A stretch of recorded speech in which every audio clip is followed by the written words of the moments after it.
రాజ్యాంగం తన ప్రజాస్వామ్య పాలనలో ఇవాళ ఎన్డీఏ నాయకత్వంలో నడుస్తూ ఉంది.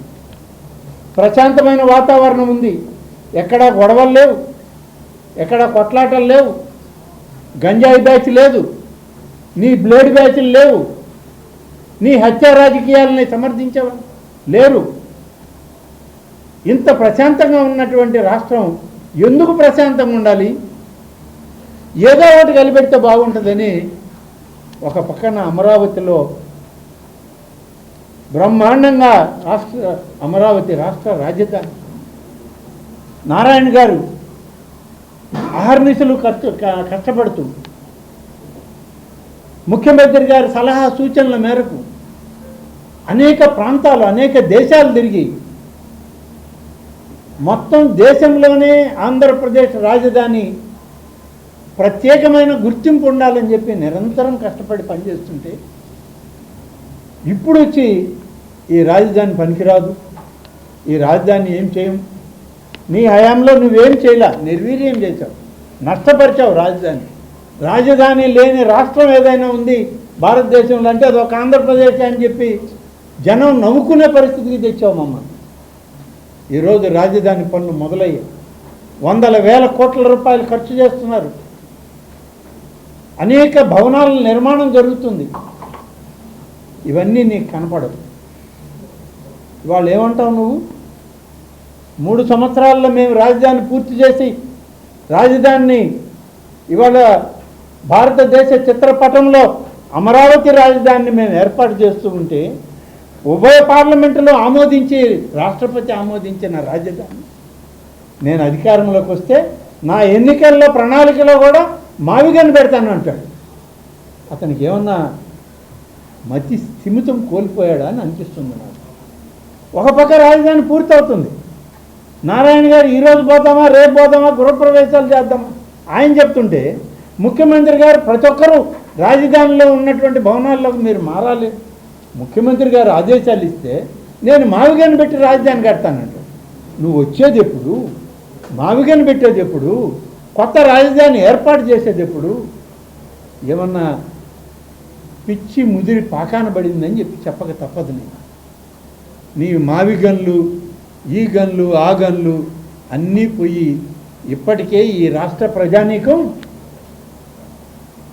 నీకు AK-56 రైఫిల్ని నీకు ఎక్కుపెట్టి పేల్చితే 11 మిగిలాయి అక్కడక్కడ. ఈ 11 కూడా ఈసారి మిగలకుండా పోతాయి నీ మావిగన్ అనేటువంటి పిచ్చి మాటలతో.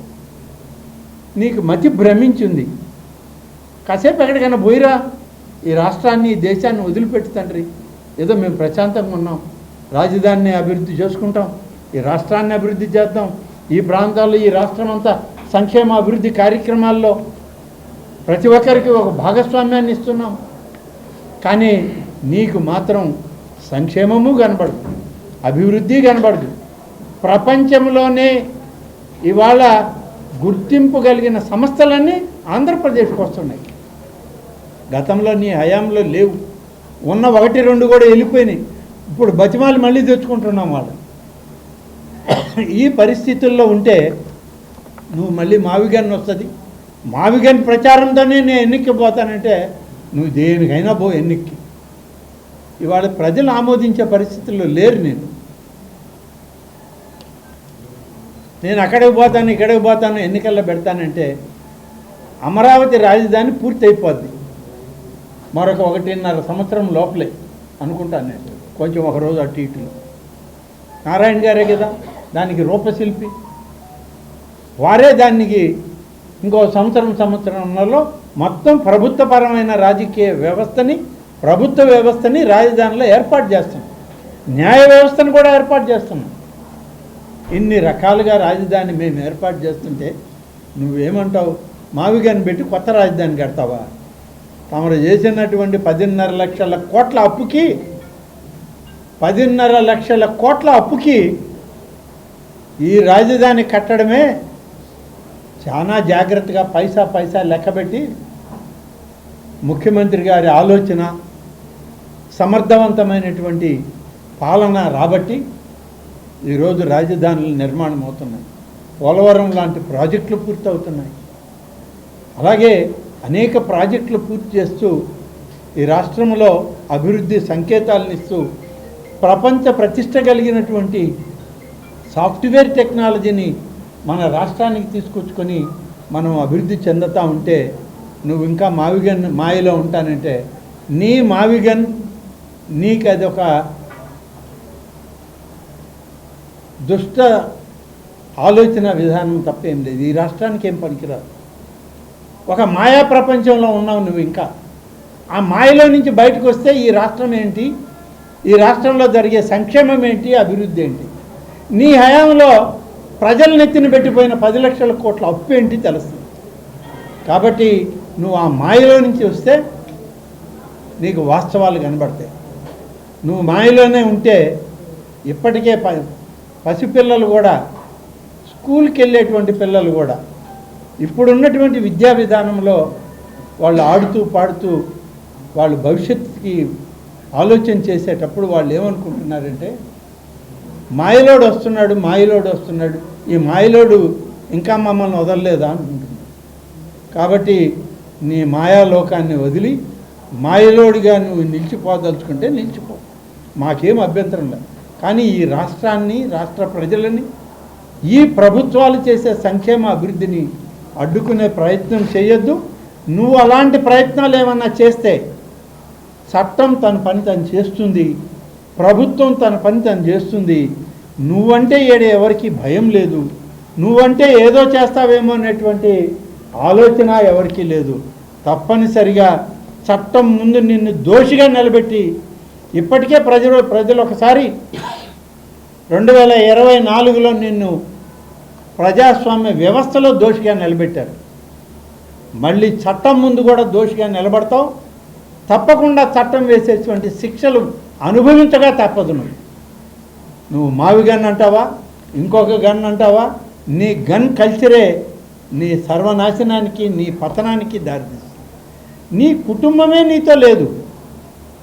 తల్లి చెల్లి నిన్ను అసహించుకుని బయటకు వెళ్ళిపోయారు. నీకు ఇంకా నేను మావిగన్నాను, ఇంకొకటి ఏదో నాటు తుపాకానో నాటు బాంబులోనే అంటే ఎవడు చూస్తాడని నిన్ను నన్ను? ఒకసారి ఆలోచించుకో. పాత రోజులు పోయాయి. రాజారెడ్డి గారి కాలం నాటు బాంబులు ఇవాళ లేవు. ఇవాళ సూపర్సానిక్ జెట్లు వచ్చినాయి. మనమే తయారు చేస్తున్నాం. ఈ రాష్ట్రంలోనే డిఫెన్స్కి సంబంధించిన ప్రాజెక్టులన్నీ ఆంధ్రప్రదేశ్లో తయారవుతున్నాయి. కాబట్టి నీ నాటు బాంబులు, చేత్తో చుట్టే బాంబులు ఎవరిని ఏమి చేయలేవు.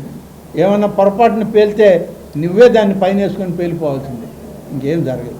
కాబట్టి ఇట్లాంటి పిచ్చి మాటలు మాట్లాడడం మాని ఇంకొక దఫా ఎక్కడైనా సరే మా ముఖ్యమంత్రి చంద్రబాబు నాయుడు గారిని కానీ, మా యువ నాయకుడు నారా లోకేష్ గారిని కానీ, మా కూటమి నాయకుల్లో ఉప ముఖ్యమంత్రిగా ఉన్నటువంటి పవన్ కళ్యాణ్ గారిని కానీ, ఎన్డీఏ నాయకత్వాన్ని కానీ నువ్వు ఏదైనా మాట్లాడే ప్రయత్నం చేస్తే మా కార్యకర్తలే నీకు సరైనటువంటి గుణపాఠం మళ్ళీ ఇంకా 2 మాసాల్లో రాబోతున్న స్థానిక సంస్థలు, ఆ స్థానిక సంస్థల్లో మళ్ళీ ఒకసారి ప్రజాస్వామ్య వ్యవస్థలో నిన్ను దోషిగా ప్రజల ముందు నిలబెట్టే ప్రయత్నం చేయడం జరుగుతుంది. కాంచీపురం పెరుమాళ్ సిల్క్స్ మీ పెళ్లికి మా శుభ కానుక. పెళ్లి పవిత్రమైన శుభ సందర్భం. ఆ రోజున ప్రతి అంగి, ప్రతి చీర మీ కలల మాదిరిగానే ప్రత్యేకంగా చూడాలి. కంచి పట్టు చీరలు ఒక్కో నూలు పోగుతో అద్భుతమైన సంప్రదాయాన్ని, రాజసాన్ని నేసిన నెమలి రెక్కల వంటి అందమైన చీరలు. ఖచ్చితమైన కంచి శైలి కోసం కంచి వెళ్లాల్సిన పని లేదు. మీరు కోరుకునే అసలైన అపురూపమైన కంచి చీరలు ఇప్పుడు కాంచీపురం పెరుమాళ్ సిల్క్స్ లో 1+1 మగ్గం ఫోల్డ్ పట్టు శారీస్ 900, 1+1 సాఫ్ట్ సిల్క్ పట్టు శారీస్ 2500, 1+1 సాముద్రిక పట్టు శారీస్ 3500, 3 కంచి పట్టు శారీస్ 4500, 3 సిల్వర్ జరీ పట్టు శారీస్ 5000, 1+1 డిజైనర్ మగ్గం బ్లౌజ్ వర్క్ పట్టు శారీస్ 6000. మీ జీవితంలో జరిగే మధురమైన పెళ్లికి అసలైన కంచి సంప్రదాయం మీ సొంతం చేసుకోండి. Kanchipuram Perumal silks, Pushkar ghat road, Rajamahendravaram.